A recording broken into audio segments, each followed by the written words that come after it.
Separating the wings from the body, I start at the wing pit, the top, with a very short, very worn down short bent gouge to get in there, and a narrow deep gouge to create the groove with the neck.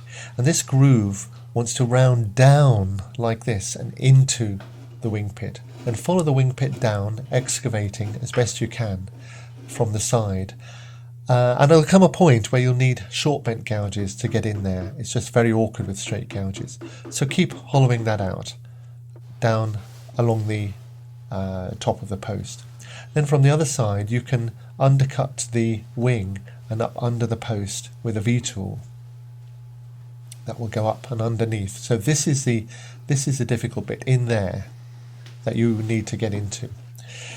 So turning to the end of the wing tips, you can start undercutting the top wing, bringing that back, removing wood, down to the wing tip underneath.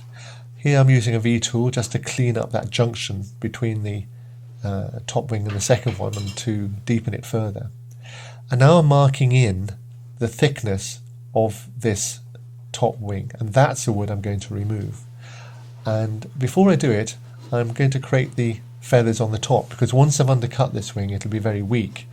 So I'm just using a V-tool tilted to one side just to differentiate each feather at the wingtip, and then giving them some profile on the ends with a flat gouge.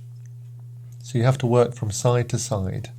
You don't have to go too down the edge because we are going to undercut, but certainly the top that you see has to be clearly cut at this stage.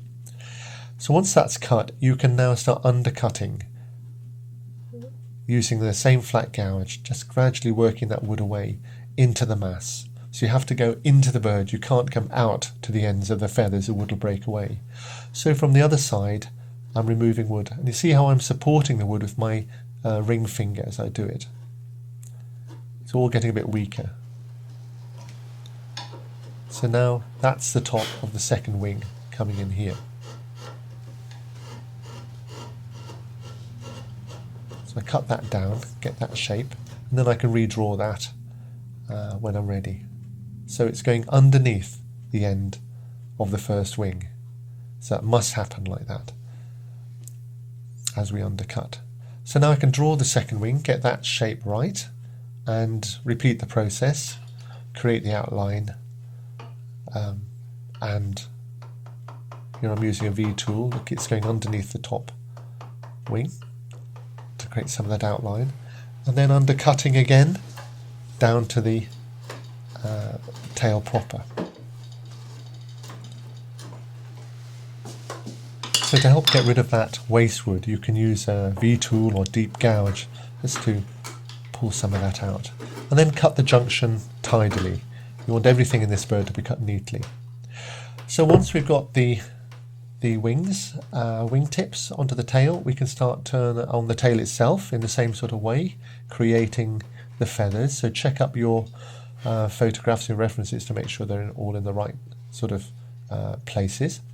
So just lowering each feather from the next one, so the little layers of feathers, nice sharp edges, that's what we're looking for, a little bit of shadow.